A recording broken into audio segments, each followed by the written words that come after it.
Welcome to this remarkable frontier chronicle, where forgotten wisdom and unexpected innovation collide with tradition in ways that would forever change the course of local history. Before we begin, tell us in the comments where you're listening from and the exact time of day or night you found this story. It's always fascinating to see how far these frontier tales travel and when they reach you. The year was 1878. When Elias Thornton arrived in the dusty outpost of Willow Creek, Arizona Territory, his weathered hands clutching little more than a set of carpentry tools and a worn journal filled with peculiar sketches. The summer heat had already driven 3 families back east that season, their dreams of settlement withered under the merciless southwestern sun. Temperatures regularly soared above 100 degrees, baking the simple wooden structures that dotted the landscape into virtual ovens by midday. Most settlers simply endured, surviving in stifling discomfort as they had for generations, following building practices better suited to the cooler climes of the east.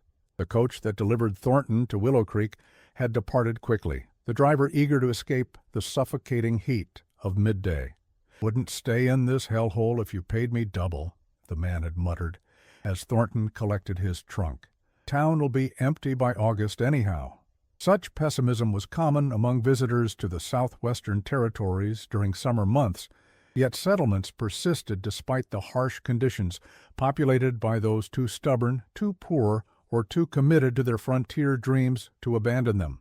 Standing alone at the edge of town, Thornton cut an unremarkable figure, medium height, lean build, with a face weathered by years of outdoor work. His clothes, though dusty from travel, showed the careful maintenance of a man accustomed to making possessions last. Patches nearly invisible on trouser knees, shirt cuffs meticulously turned to hide wear. Only his eyes, alert and observant beneath the brim of a worn hat, suggested anything unusual about the man. Those who would later come to know him well often remarked that Thornton seemed to be constantly measuring, calculating, and assessing his surroundings with unusual intensity. His arrival merited only a brief notation in the town register maintained by the postmaster. E. Thornton, carpenter, arrived from Tucson, June 12, 1878. Such comings and goings were common in frontier communities, where population remained fluid as families arrived full of hope, then departed broken by hardship, disease, or financial ruin. Few expected the new arrival to last through his first southwestern summer. The harsh reality of desert heat had culled many supposedly hardy pioneers before him. Thornton's first days in Willow Creek followed a pattern familiar in frontier settlements. He secured temporary lodging at the town's only boarding house, a stifling 2-story structure where the upstairs rooms were considered nearly uninhabitable during summer months. He made inquiries about available work, introducing himself as a carpenter with experience in both building construction and furniture making.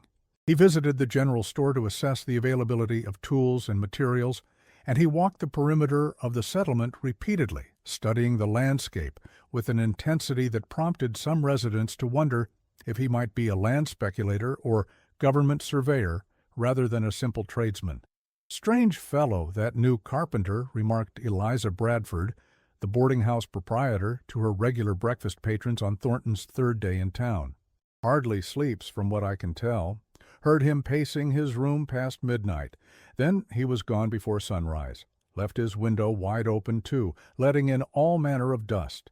Probably won't last the month," predicted William Jenkins, the town blacksmith. "Easterners never do. First summer out. They come expecting pioneer adventure, get heat prostration instead." What the townsfolk couldn't know was that Thornton's nocturnal activities involved careful temperature measurements and airflow observations documented meticulously in his journal. His early morning excursions took him to various points around the settlement, where he recorded wind patterns, studied the few trees that had survived in the harsh environment, and examined how existing structures responded to the rising sun. His open window was not carelessness, but experimentation, part of his methodical approach to understanding the specific environmental challenges of Willow Creek. Thornton, a former shipbuilder from Maine turned frontier carpenter, had spent years traveling between settlements across the West, studying building techniques and keeping detailed notes of both successes and failures. His peculiar habit of sketching roof designs in the margins of his journal had earned him curious glances in every town he passed through. But it was his unconventional ideas about home construction that truly set him apart from the other builders of his day. While most frontier carpenters focused on speed and simplicity, Thornton was obsessed with adaptation, building structures suited to their environment, rather than blindly following tradition. His background in shipbuilding had provided an unusual perspective on the relationship between structure and environment. Ships, unlike buildings, couldn't ignore the forces surrounding them. They had to work with wind, water, and weather, or face catastrophic failure.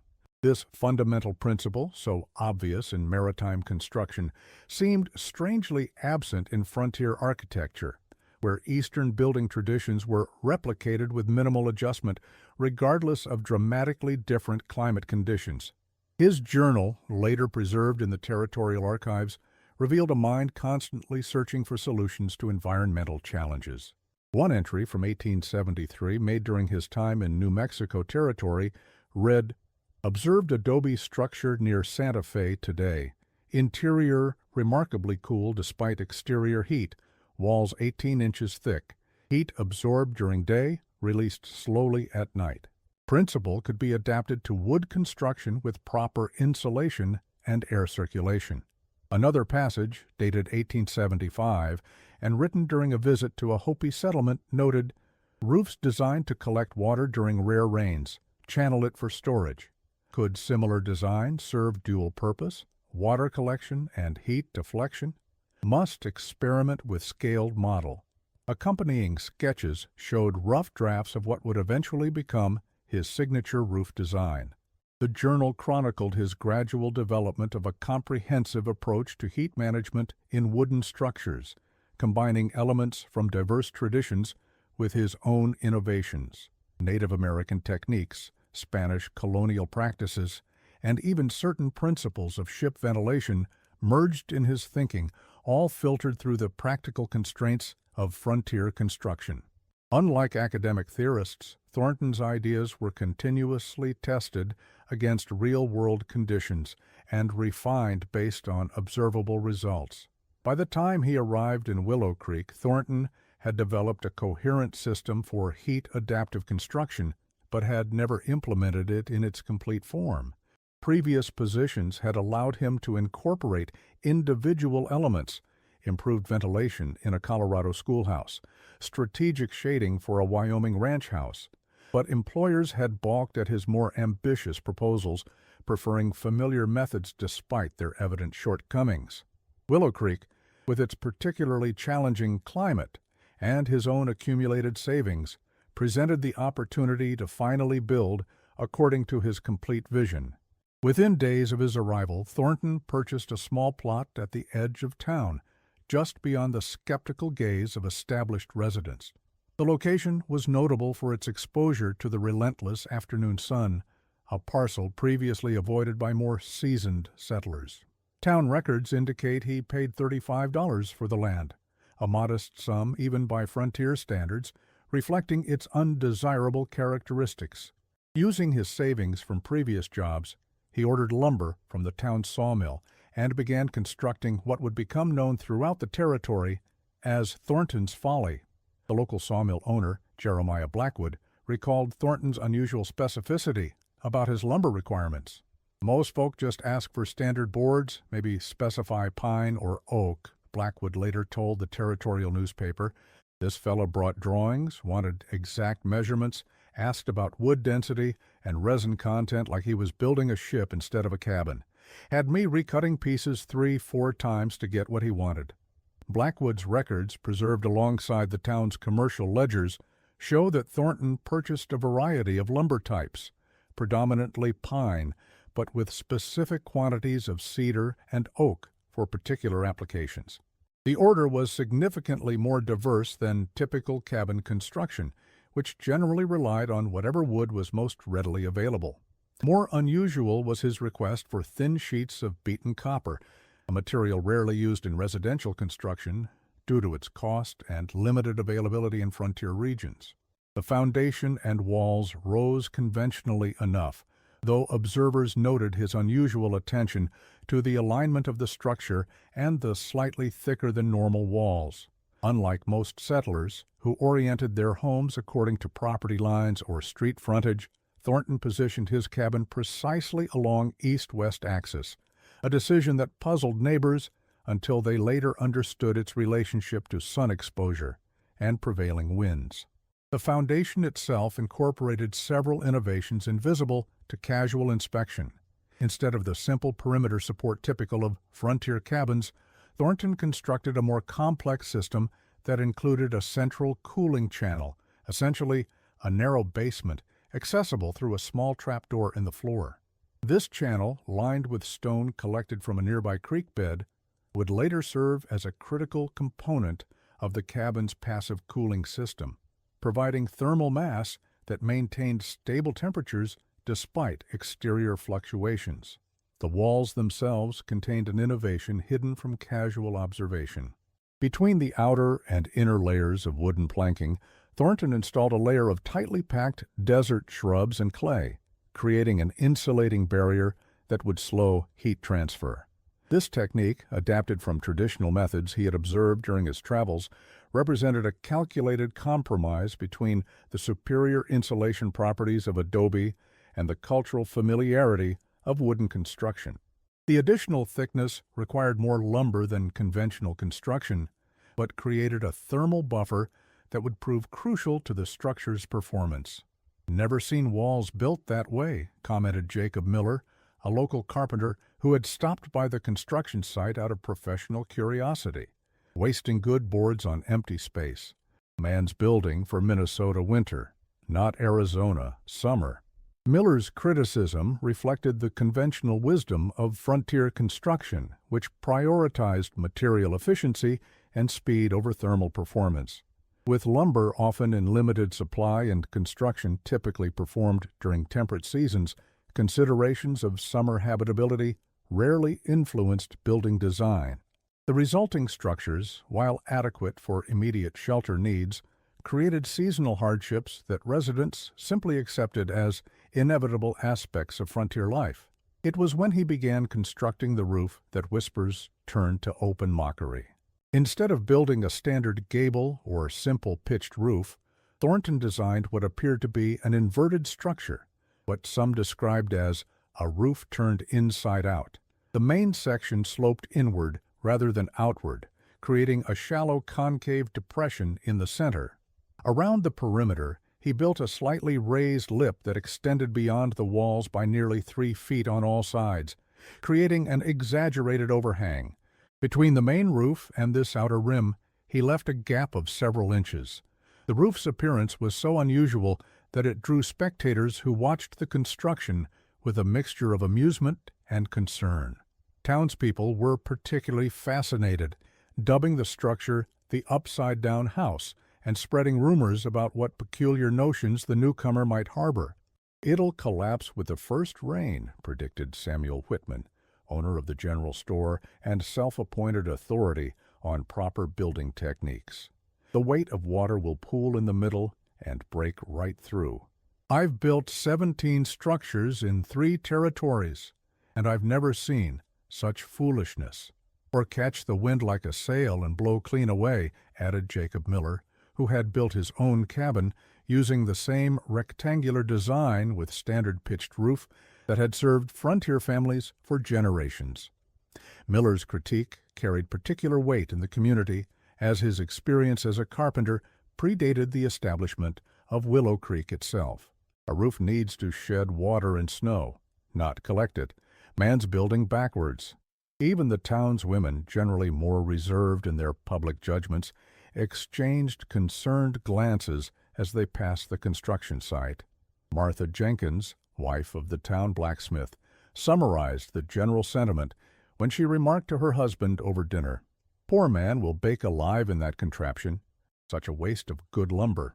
What the critics failed to understand largely because Thornton made little effort to explain until his design was complete, was the careful engineering behind the unusual roof. The central depression was not a flaw, but a deliberate feature, designed to create a layer of trapped air that would serve as insulation against direct heat transfer. The extended overhang provided essential shade for the walls during the hottest parts of the day, while the gap between the main roof and outer rim created a chimney effect that would draw hot air away from the structure through natural convection. Most ingenious was his use of the thin copper sheets installed in the central depression of the roof and connected to the cistern system. The copper, being highly conductive, would rapidly release heat during the cooler night hours through radiation to the clear desert sky.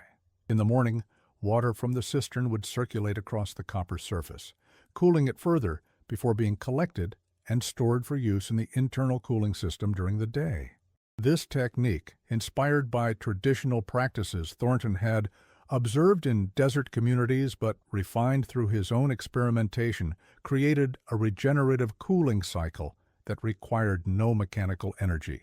As construction progressed, Thornton remained unfazed by the growing chorus of criticism. He incorporated other unusual features: tall, narrow windows positioned on opposite walls, a peculiar ventilation system at the highest point of the ceiling, and a carefully constructed stone foundation with small air passages. Most peculiar was a series of wooden shutters designed to redirect airflow rather than simply block light.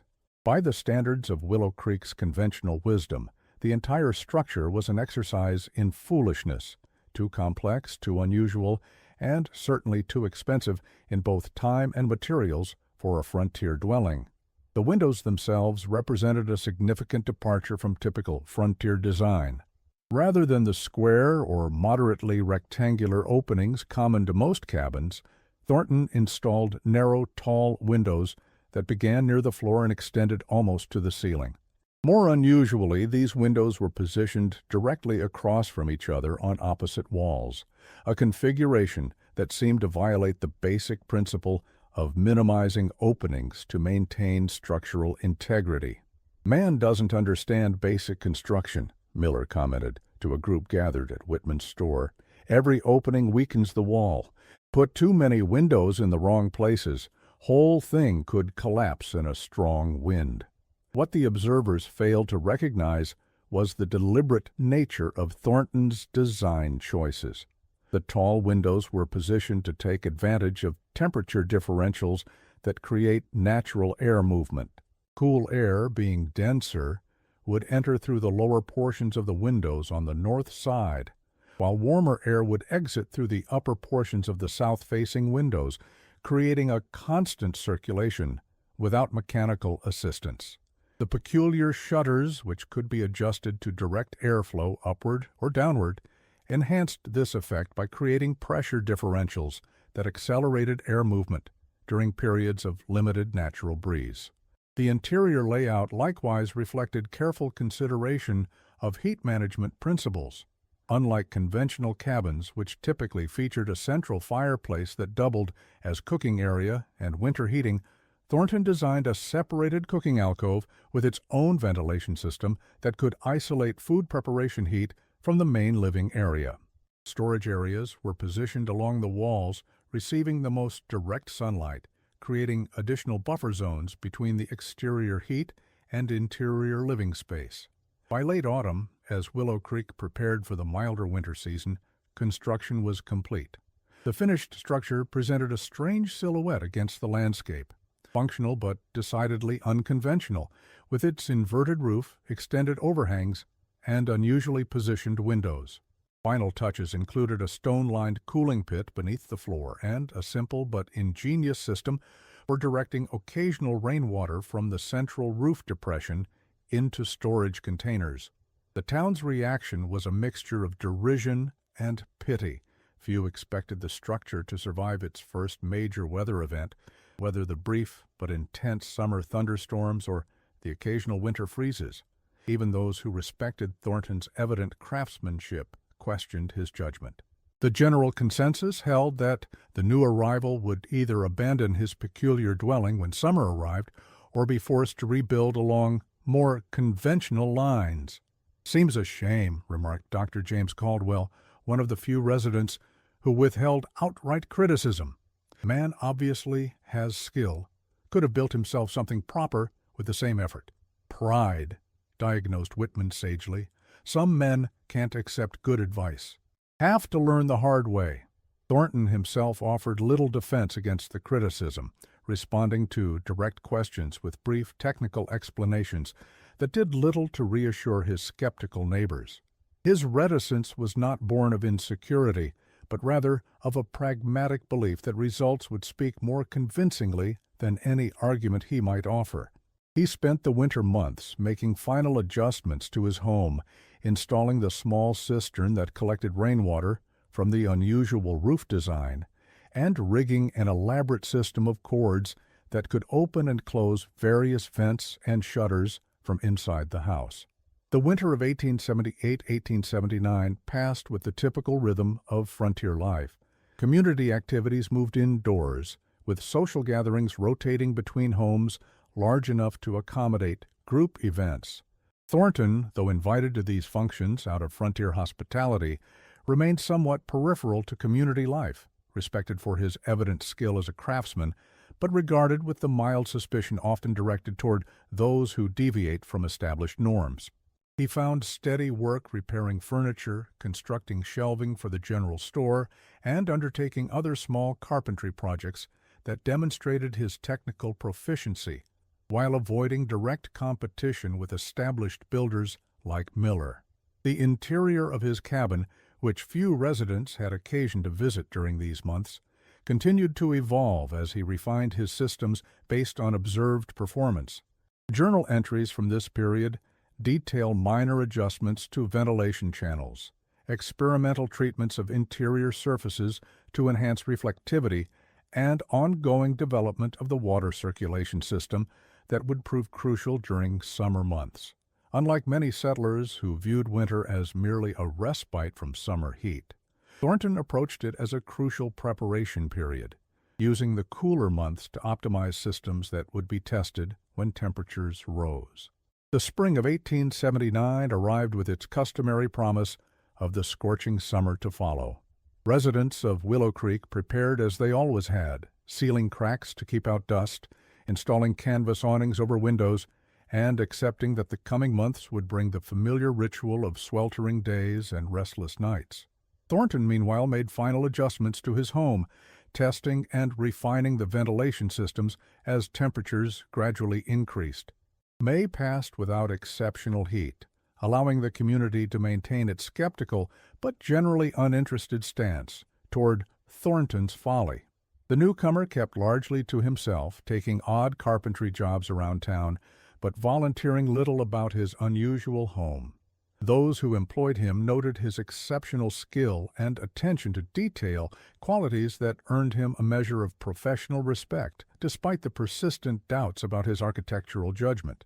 Sarah Montgomery, the schoolteacher who commissioned a set of bookshelves for the town's small classroom, remarked to several parents on the precision of Thornton's work. "Every joint fits perfectly, every edge smooth as glass," she noted with admiration. Whatever his peculiarities in building his own home, the man understands his craft.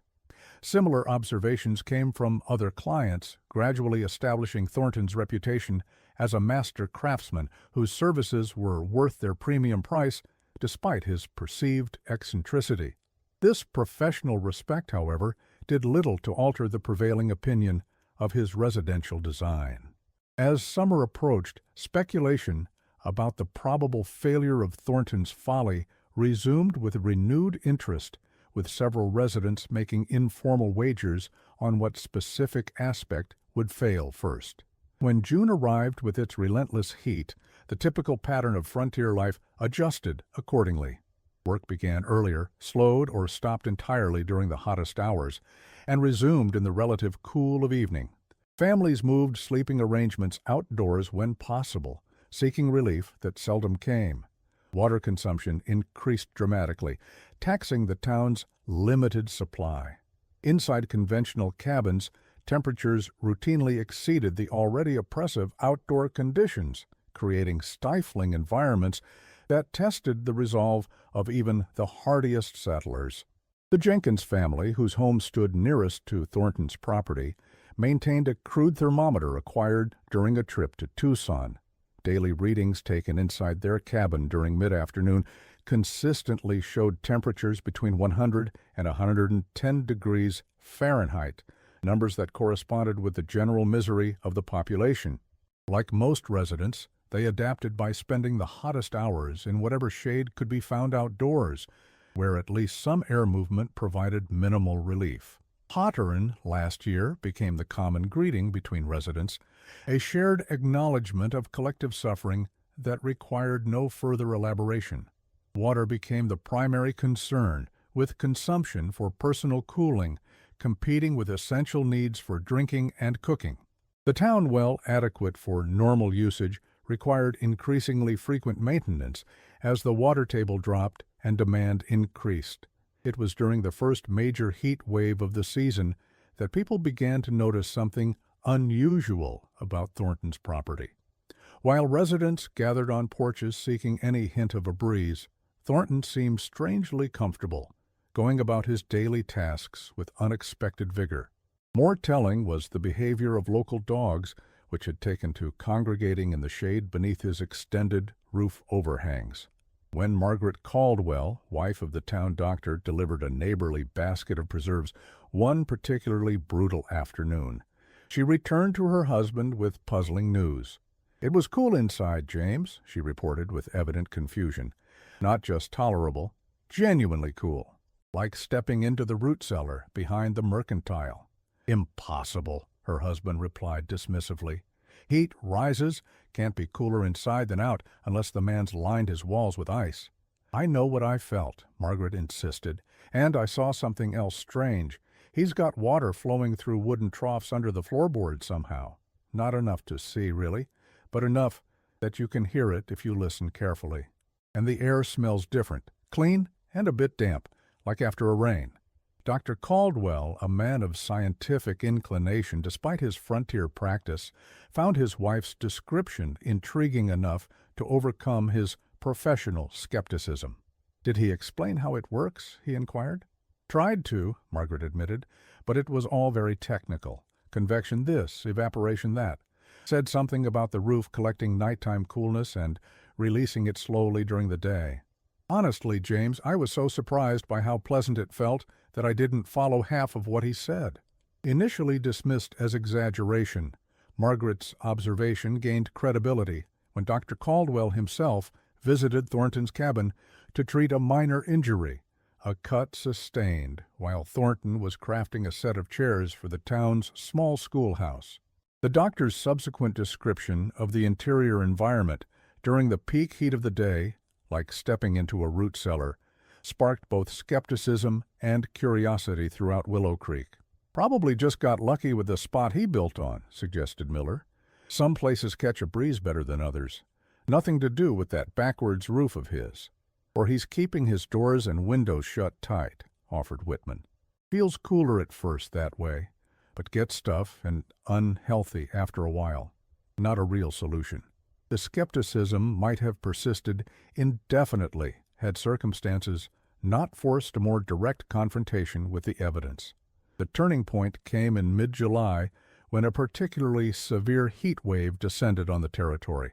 As temperatures climbed to dangerous levels, 2 elderly residents collapsed from heat exhaustion. With the doctor's house offering little relief from the oppressive conditions, Dr. Caldwell made the unprecedented decision to move the patients to Thornton's cabin for recovery. "It wasn't a decision I made lightly," Caldwell later explained in his medical journal. "Moving patients in such condition carries its own risks. But having experienced the remarkable temperature differential in Thornton's dwelling, I judged the potential benefit worth the temporary discomfort of relocation." The medical journal, preserved in the territorial archives, details the doctor's observations during this period with scientific precision. Temperature readings inside Thornton's cabin consistently measured 25-30 degrees below exterior conditions, a difference that Caldwell initially attributed to measurement error, until confirming with multiple instruments. More significant were his notes on patient recovery rates, which exceeded expectations based on his previous experience with similar cases. Subject A showed normalized pulse rate within 4 hours of relocation, he recorded, and return of lucid speech patterns by evening. Subject B, more severely compromised, demonstrated similar improvement pattern delayed by approximately 6 hours. The success of this improvised arrangement, both patients improved rapidly in the cooler environment, transformed local perception of Thornton's folly virtually overnight. What had been dismissed as eccentric or foolish suddenly appeared potentially life-saving. The doctor's professional endorsement, combined with first-hand accounts from the recovered patients, lent credibility that mere rumors had failed to establish. "Never felt anything like it," reported Abigail Fletcher, one of the recovered patients, to a gathering of concerned neighbors. "Cool as October in there, even with sun blazing outside. And the air feels clean somehow, not dry and dusty like everywhere else." Word spread quickly through the small community. Visitors soon arrived with increasing frequency, each departing with similar accounts of the surprisingly comfortable interior. Those initially most vocal in their criticism now found themselves requesting tours, their skepticism giving way to reluctant admiration. Thornton, neither boastful nor resentful, patiently explained the principles behind his design to anyone expressing genuine interest. "The key is working with nature rather than against it," he explained to a group that included Miller, Whitman, and several other prominent townsmen. "Heat moves in predictable ways, rises when warmed, falls when cooled, always seeking equilibrium. Water absorbs heat when it evaporates. Air moves from high pressure to low. These aren't mysteries or magic, just natural principles we can use to our advantage."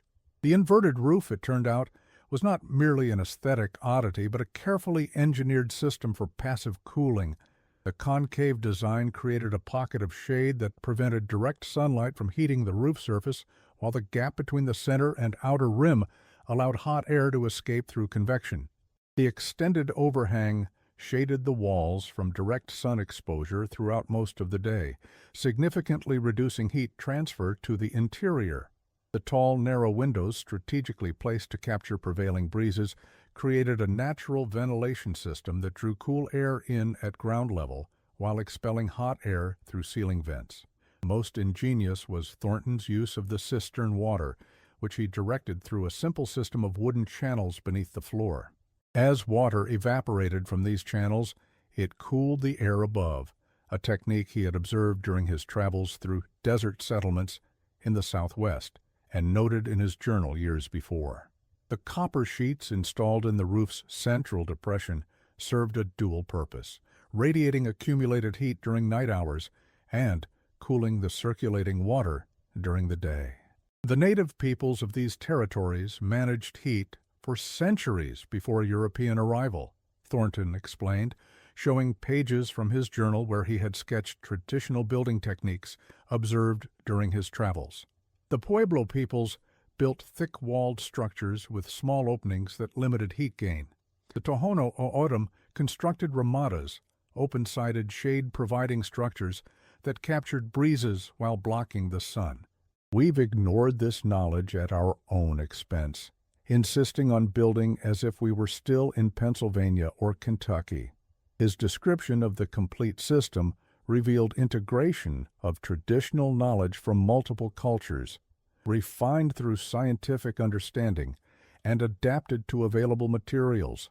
From Roman impluvium designs that collected rainwater in central courtyard pools, he had adapted the concept of evaporative cooling in a confined space.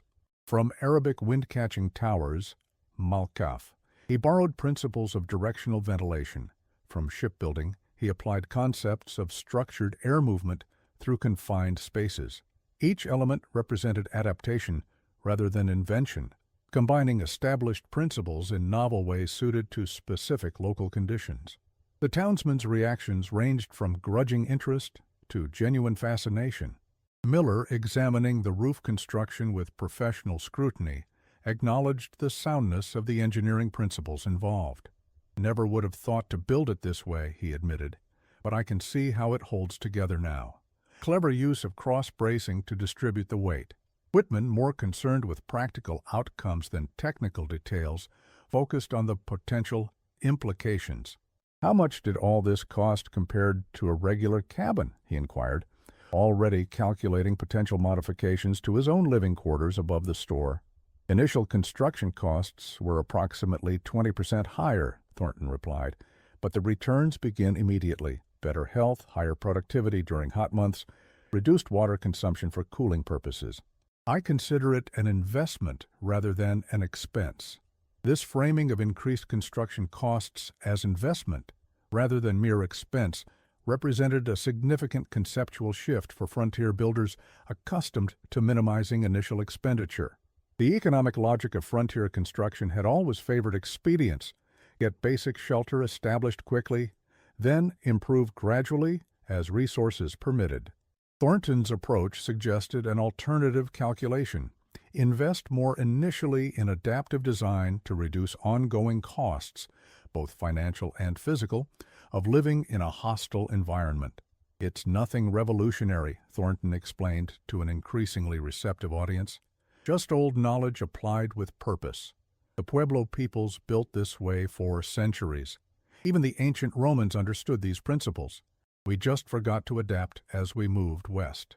As July gave way to August, typically the most punishing month in the southwestern calendar, the transformation in local attitudes was complete. The same voices that had once mocked now sought advice. Samuel Whitman, perhaps the most dramatic convert, offered Thornton free use of his storeroom to conduct a town meeting on heat-adaptive building techniques. More than 30 residents attended, notebooks in hand, as Thornton shared principles gleaned from his years of observation and experimentation. The meeting, documented in the personal correspondence of several attendees, marked a turning point in the community's approach to environmental adaptation. Thornton presented not just specific techniques, but a conceptual framework for thinking about building in harmony with local conditions rather than in opposition to them. He emphasized principles rather than prescriptions, encouraging residents to observe their own environment carefully and adapt general concepts to their specific circumstances. "Adaptation isn't surrender," he emphasized, addressing the frontier pride that often made settlers resistant to change. "It's the highest form of self-reliance. The truly independent man doesn't fight nature. He understands it well enough to make it work in his favor." For many in attendance, this reframing of adaptation as a form of strength rather than weakness proved persuasive. The frontier ethos valorized independence and resourcefulness. Thornton's approach offered a way to maintain those values while acknowledging environmental realities. His detailed explanations of specific techniques, from roof design and window placement to the creation of cooling water systems, provided immediately applicable knowledge that residents could implement to various degrees in their existing homes. The most immediate impact came in the form of modifications to existing structures. Expanded roof overhangs, improved ventilation systems, and strategic planting of shade trees became common projects throughout Willow Creek. Though few could implement all of Thornton's innovations in their established homes, even partial adaptations yielded noticeable improvements in living conditions. For new construction, however, his influence was more profound.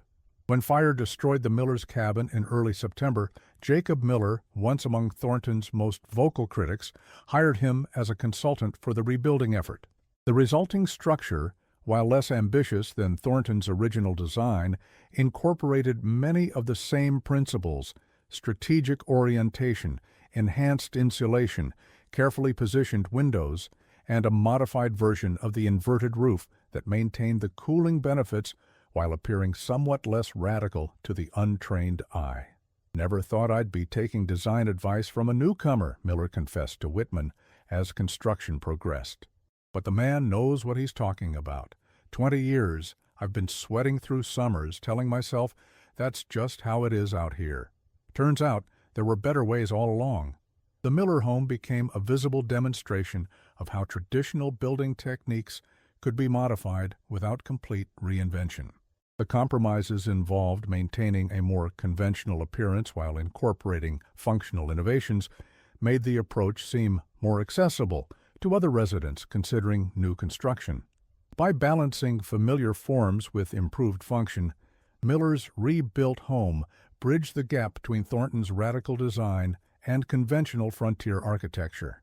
By the following summer, 3 more families had commissioned similar designs, creating a small but growing cluster of heat-adapted homes within the community.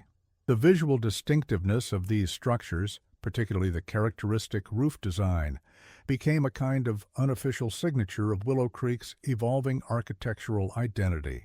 Visitors from neighboring settlements, initially puzzled by the unusual appearance, found themselves inquiring about the practical benefits after experiencing the interior environments firsthand.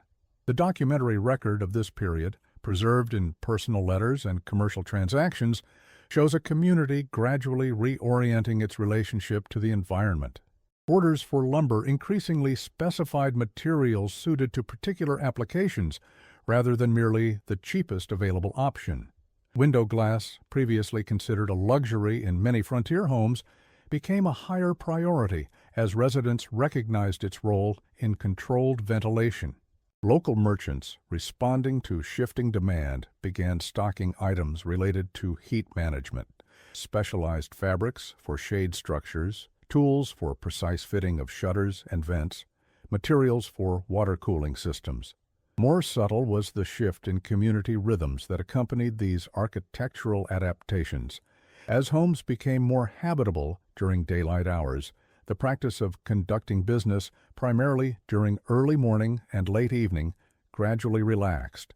Social gatherings, previously limited to cooler seasons, began to occur year-round in homes equipped with effective cooling systems. The territorial surveyor William Howard's visit in the spring of 1880 provided external validation that further cemented local acceptance. As part of a government assessment of settlement conditions throughout Arizona Territory, Howard spent several days in Willow Creek, documenting population, economic activities, and infrastructure development. His attention was immediately drawn to the distinctive architectural features emerging in the community. Most interesting development observed in Willow Creek is the adaptation of traditional building methods to local climate conditions, he noted in his official report. Under the influence of one Elias Thornton, carpenter and designer, several structures have been modified to provide significantly improved interior temperatures during summer months. Principles employed include strategic shading, enhanced ventilation, evaporative cooling, and thermal mass management. Howard's report included detailed sketches of Thornton's original design, along with notes on the modified versions appearing throughout the settlement. Most significantly, he recommended that similar approaches be considered for public buildings in other territorial communities, particularly where heat-related health issues were common concerns.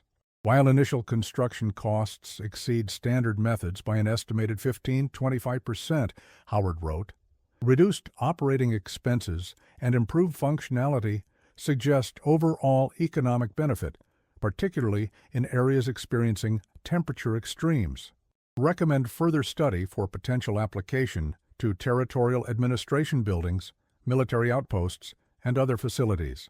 This official documentation, filed in territorial records and later preserved in state archives, would ensure that Thornton's folly transcended local significance, becoming part of the historical record of frontier adaptation. For residents of Willow Creek, however, the practical benefits remained far more important than any bureaucratic recognition. The summer of 1880 brought its customary heat, but found a community far better prepared than in previous years.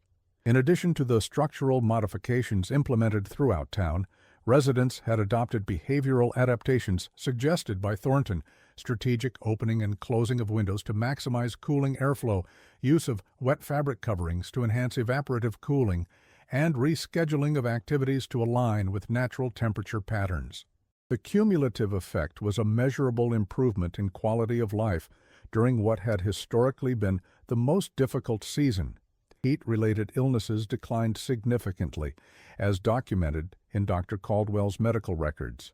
Water consumption for personal cooling decreased, reducing strain on the community's limited supply during the driest months.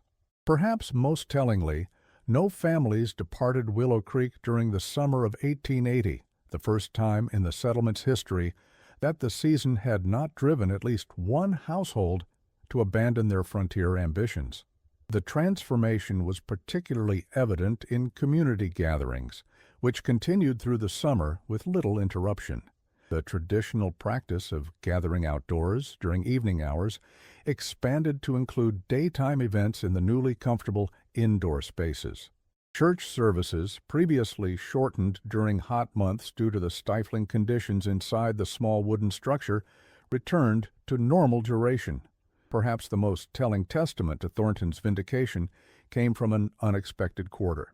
In the summer of 1881, a traveling photographer captured an image of Willow Creek's Main Street. In the background, clearly visible despite the distance, stands the distinctive profile of Thornton's cabin, with Samuel Whitman's newly reconstructed general store beside it, sporting a remarkably similar roof design. The photograph, one of the few visual records of Willow Creek during this period, eventually found its way into the Territorial Historical Collection. The accompanying notation simply identifies the location and approximate date, with no mention of the architectural significance visible in the image. Yet, to informed observers, the picture tells a clear story of architectural evolution, the transformation of Thornton's Folly from isolated experiment to community standard. The territorial newspaper, reporting on Willow Creek's progress that same year, noted the community's growing reputation for innovative adaptation to the rigors of the southwestern climate. The article made only passing reference to Thornton himself, by then already moving on to another frontier settlement where his ideas might find fertile ground. But it described in detail the distinctive roof designs that had become something of a local signature, no longer folly, but practical wisdom expressed in wood and stone. Visitors to Willow Creek may observe unusual architectural features throughout the settlement, the reporter wrote, particularly the distinctive inverted roof structures that distinguish many homes. These designs, while unconventional in appearance, provide remarkable protection against summer heat through principles of natural ventilation and evaporative cooling. Local residents report interior temperatures often 20-30 degrees below ambient conditions, without mechanical refrigeration or excessive water consumption. The article continued with a basic explanation of the scientific principles involved, presented in terms accessible to the general reader.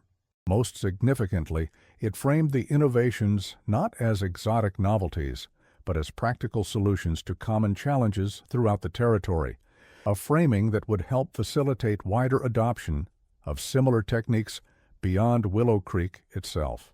Thornton's departure from Willow Creek in the autumn of 1881 generated little comment at the time. Frontier communities were accustomed to the transient nature of their populations, and his role as catalyst for local architectural innovation had largely been fulfilled. He left behind not only his original cabin, sold to a newly arrived family at a modest profit, but a transformed approach to building that would influence the community for generations. His subsequent activities can be traced through scattered records across the territory. Building permits in Tucson show his involvement in several residential projects during 1882-1883, each incorporating elements of his heat-adaptive design philosophy. A mention in the Prescott newspaper places him briefly in that community in 1884, consulting on the construction of a small hospital facility. By 1886, territorial records indicate he had established a more permanent workshop near Phoenix, where he divided his time between furniture making and architectural consulting. Throughout these years, his journal entries continued, documenting refinements to his original designs based on new observations and experiments. Unlike many innovators who become rigid in defense of their initial ideas, Thornton maintained a flexible approach, constantly seeking improvements and adaptations to his methods. His later sketches show increasing sophistication in the integration of traditional cooling techniques with modern construction materials, creating hybrids that preserved effectiveness while enhancing durability and reducing maintenance requirements. The final pages of his journal, dating from the early 1900s, reveal a mind still engaged with the fundamental challenge that had defined his career, creating buildings that worked in harmony with rather than opposition to their environment. His last documented designs for a public building near Tempe incorporated passive cooling principles alongside emerging technologies, demonstrating his continued willingness to integrate traditional wisdom with modern innovation. Back in Willow Creek, the community continued to build upon the foundation Thornton had established. As the town grew, new construction increasingly incorporated heat-adaptive features as standard practice rather than unusual innovation. The distinctive inverted roof design, once the subject of mockery, became so commonplace that newcomers to the community often expressed surprise when visiting other settlements where conventional roof structures predominated. The practical benefits of this architectural evolution extended beyond mere comfort. Economic records from the period indicate that Willow Creek experienced unusual stability during summer months, avoiding the seasonal downturn common in neighboring communities where extreme heat disrupted commerce and productivity. Public health statistics, though limited by the rudimentary record-keeping of the era, suggest significantly lower rates of heat-related illnesses compared to settlements of similar size and location. Decades later, when the Arizona Historical Society conducted interviews with aging pioneers as part of a documentation project, Margaret Caldwell, by then in her 80s, recalled the transformation with characteristic clarity. "Before Thornton showed us different, we just accepted that summer meant suffering," she recounted. "We thought discomfort was the price of frontier life. He taught us it wasn't the frontier that demanded suffering, just our failure to adapt to it." Jacob Miller, interviewed for the same project at the age of 91, offered a carpenter's perspective on the lasting impact. "Changed how we thought about building out here," he stated. "Wasn't just about putting up walls and a roof anymore. Had to think about how the whole structure worked with the environment. Made us better builders, honestly. More thoughtful about our craft." These oral histories, recorded in the 1930s as part of the Federal Writers Project, preserve first-hand accounts of the architectural transformation that might otherwise have been lost to history. The elderly narrators, speaking from direct experience rather than second-hand knowledge, provide invaluable insights into both the technical aspects of the innovation and its broader social implications. Their testimonies consistently emphasize the shift in community mindset, from passive endurance of environmental hardships to active engagement with environmental conditions. The records of the Willow Creek settlement, preserved in county archives and later microfilmed as part of a 1967 historical preservation initiative, contain numerous references to the Thornton method of construction. Building permits from the 1890s through the early 1900s frequently specify adaptive ventilation systems and heat-mitigating roof designs that clearly echo his original innovations. An 1898 survey map of the town shows that approximately 40% of structures incorporated some version of his passive cooling techniques, a quiet revolution in frontier architecture, spreading through practical example rather than formal declaration. Commercial ledgers from the period document the gradual standardization of materials associated with these building techniques. Local merchants, initially special ordering components for individual projects, eventually maintained a regular stock of items like extended eave brackets, ventilation grills, and specialized window hardware. This shift from custom fabrication to standardized components reflects the normalization of what had once been considered exotic or experimental, the ultimate indicator of successful innovation. Thornton himself left few personal records beyond his journal, which passed through several hands before being donated to the Territorial Archives in 1905. The pages document not just his distinctive roof design, but dozens of other innovations related to frontier living, water conservation systems, natural refrigeration techniques, even furniture designed to maximize airflow around the body during hot weather. Historians later identified influences ranging from Native American building traditions to classical Roman architecture, filtered through the practical sensibility of a craftsman concerned more with function than theoretical purity. The journal's final entries, dated 1904, reveal a man still actively engaged with the challenges of desert adaptation well into his later years.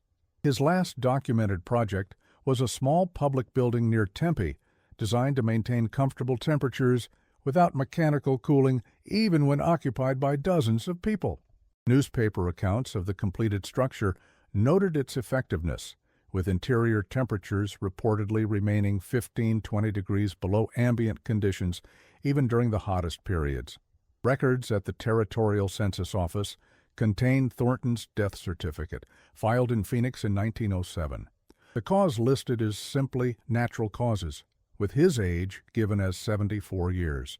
The document identifies no surviving family members, and local newspaper archives contain no obituary, a common omission for individuals without prominent social or political connections. Like many who shaped the practical realities of frontier life, his passing went largely unremarked beyond his immediate circle, yet his influence persisted long after his name had faded from common memory. The architectural adaptations he championed became so thoroughly integrated into local building practices that their origins were largely forgotten, absorbed into what residents simply considered the proper way to build in the southwestern climate. When mechanical cooling eventually arrived in the region, many of these passive techniques continued alongside the new technology, reducing energy requirements and providing resilience during power outages or equipment failures. The emergence of architectural regionalism in the early 20th century led to renewed appreciation for indigenous and adapted building styles, though without specific recognition of Thornton's contribution. Academic studies of southwestern architecture from this period frequently note the practical adaptations developed by settlers in response to environmental conditions, but typically attribute them to collective wisdom rather than individual innovation. In this scholarly framing, the inverted roof and associated cooling techniques became part of the region's vernacular tradition, their specific origins obscured by time and the nature of gradual cultural evolution. In the decades that followed, as mechanical cooling gradually transformed American life, the passive techniques pioneered by builders like Thornton faded from common knowledge. Electricity and refrigeration technology rendered many traditional adaptations seemingly obsolete. Yet the principles remained sound, waiting to be rediscovered by later generations facing similar challenges with different resources. The story of Elias Thornton and his unconventional roof design persisted in local memory long after the practical details had been forgotten. It appeared in county histories as a colorful anecdote, the technical innovations simplified into a morality tale about frontier ingenuity and the vindication of the misunderstood visionary. A particularly vivid retelling appeared in the 1952 Arizona Pioneer Tales, a collection of frontier stories compiled for regional education. The account, while factually questionable in several respects, captured the essential narrative of initial skepticism overcome by practical demonstration. Illustrations accompanying the text showed a somewhat fantastical version of the inverted roof, exaggerating its unusual appearance for a dramatic effect. The moral explicitly stated at the conclusion, "Sometimes the wisest voices are those we are least ready to hear," reflected the pedagogical transformation of historical event into instructive parable. This simplified version of Thornton's story became part of regional folklore, detached from its specific historical context, but preserving the core narrative of innovation, resistance, and eventual vindication.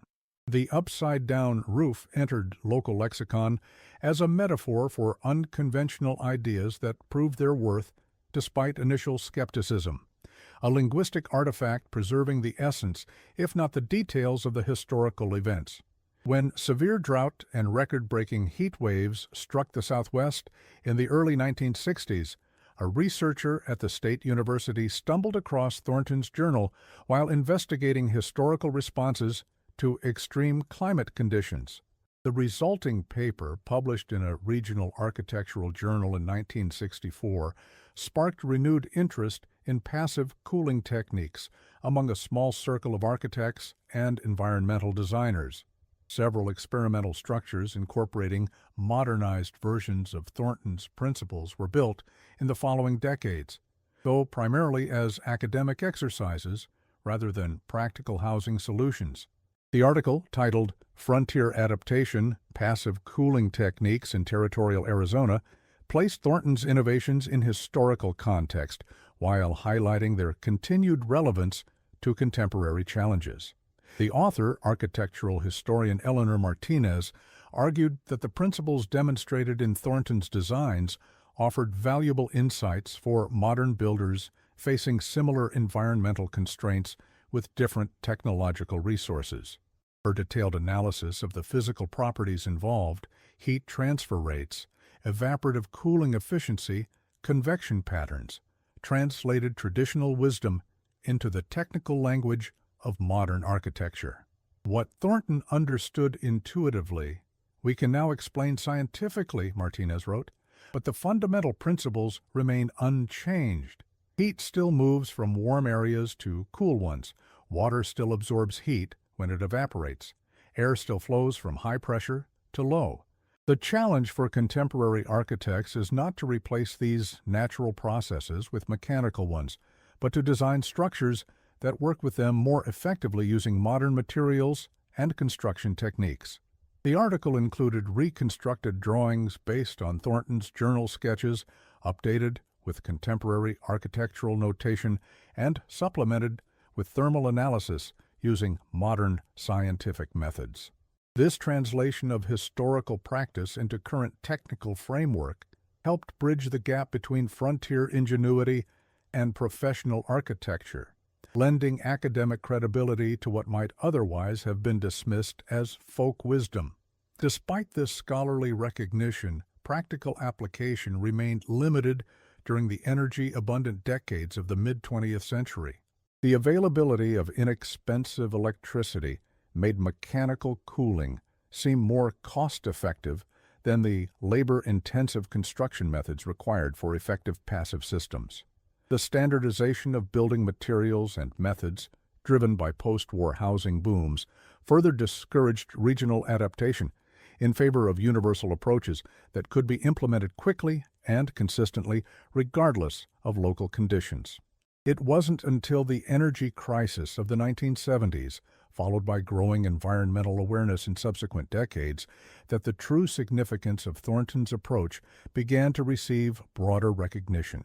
What once seemed merely a clever adaptation to frontier limitations increasingly appeared prophetic, a demonstration that comfort and sustainability need not be sacrificed to each other, that tradition and innovation could work in harmony when guided by careful observation of natural systems. A comprehensive study conducted by the Department of Energy in 1983 examined the energy efficiency of surviving historic structures throughout the Southwest. Buildings incorporating Thornton-inspired features consistently outperformed their conventional counterparts, using significantly less mechanical cooling to maintain comfortable interior temperatures.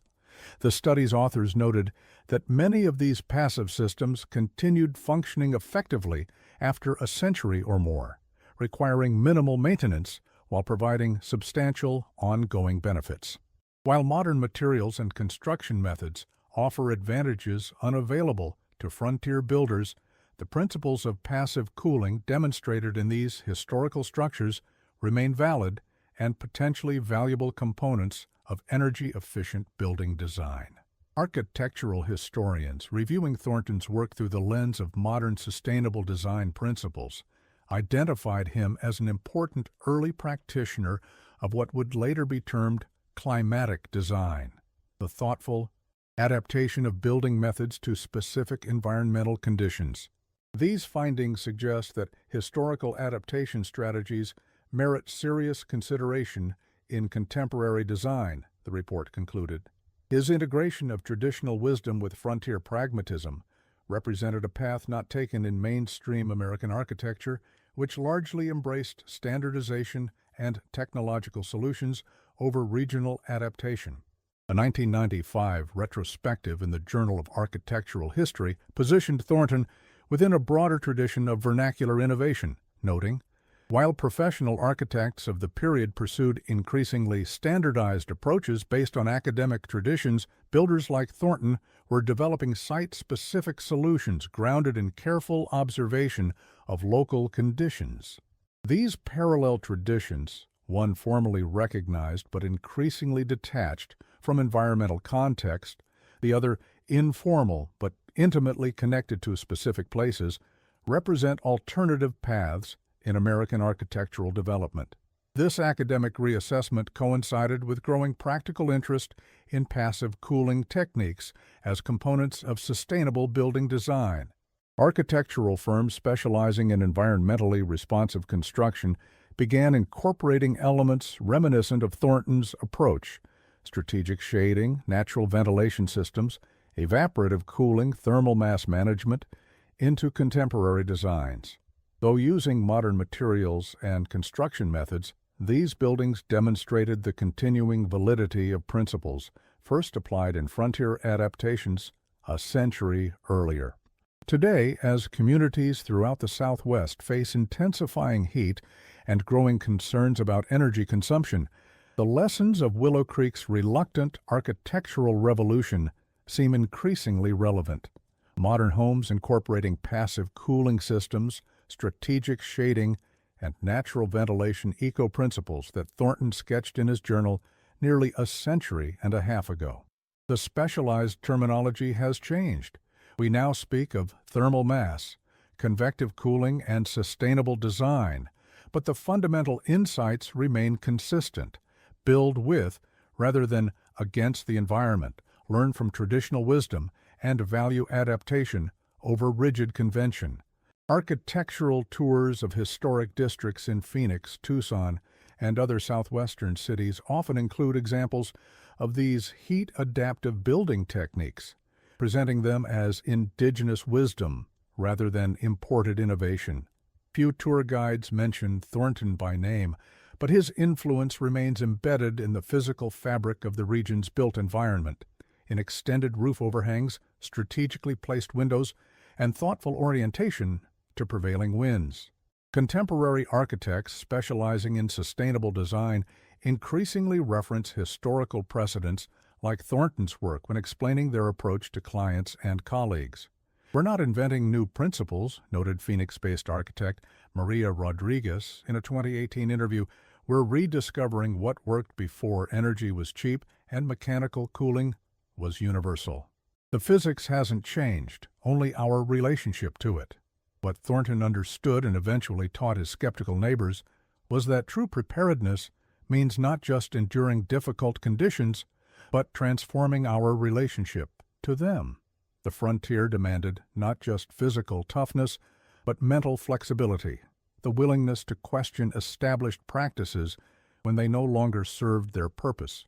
His legacy lives not just in specific techniques, but in the broader principle that innovation often means rediscovering what was already known but forgotten, adapting ancient wisdom to new circumstances with respect for both tradition and necessity. Perhaps the most profound lesson from Thornton's story is one he himself might have found obvious, that the most important adaptation is not technological, but psychological, the ability to see challenges as opportunities for improvement rather than inevitable hardships to be endured.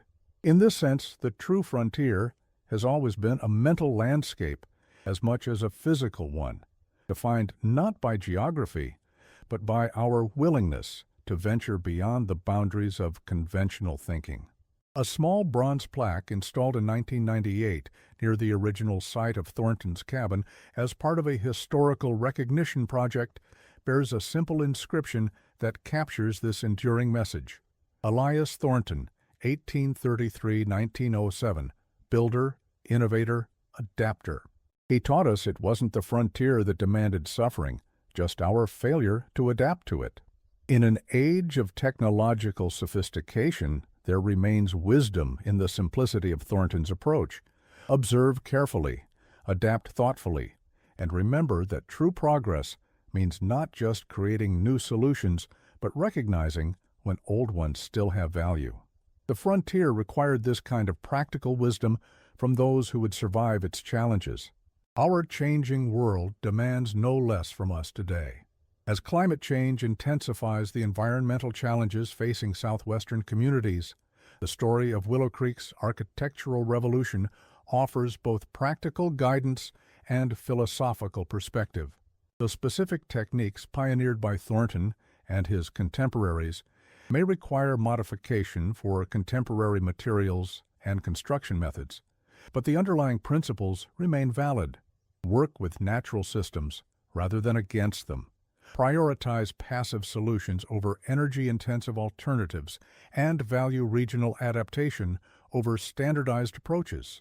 More fundamentally, the narrative reminds us that adaptation itself represents not weakness, but wisdom, not surrender to environmental limitations, but intelligent engagement with environmental realities. As we face our own uncertain future, there is comfort and inspiration in knowing that previous generations confronted similar challenges and found solutions through careful observation, creative thinking, and the courage to question established practices. In this sense, Thornton's legacy is not just architectural but ethical, a demonstration that the truly self-reliant individual is not the one who refuses to change, but the one who changes intelligently in response to new information and conditions. The frontier that shaped Thornton's innovation may have vanished, but the spirit of exploration, adaptation, and practical problem-solving that defined it remains essential to addressing contemporary challenges. His story reminds us that the most valuable frontiers have always been intellectual as much as physical, the unexplored territories of possibility that open when we question assumptions and reimagine our relationship with the world around us. In that sense, we remain pioneers facing different challenges but requiring the same fundamental qualities: careful observation, creative adaptation, and the courage to build what others might initially mock as folly. The final word belongs to Thornton himself in an entry from his journal dated 1902, 5 years before his death. What we build should grow from where we build it, like a tree from soil. A tree in the desert doesn't waste energy trying to become a tree from the forest. It adapts, smaller leaves, deeper roots, different shape altogether, yet still a tree, still serving its purpose. Our buildings should do the same, different in each place, suited to each condition, yet still fulfilling the universal need for shelter. The best architecture isn't about making nature conform to our demands, but about understanding nature well enough that we can work within its patterns rather than against them. In those simple words, written by an unheralded frontier craftsman without formal architectural training, lies a philosophy of design that remains as relevant today as when it was penned more than a century ago. It stands as Thornton's true legacy, not just the physical structures that embodied his ideas, but the conceptual framework that informed them, a way of thinking about human habitation that honors both innovation and tradition, both human needs and natural systems.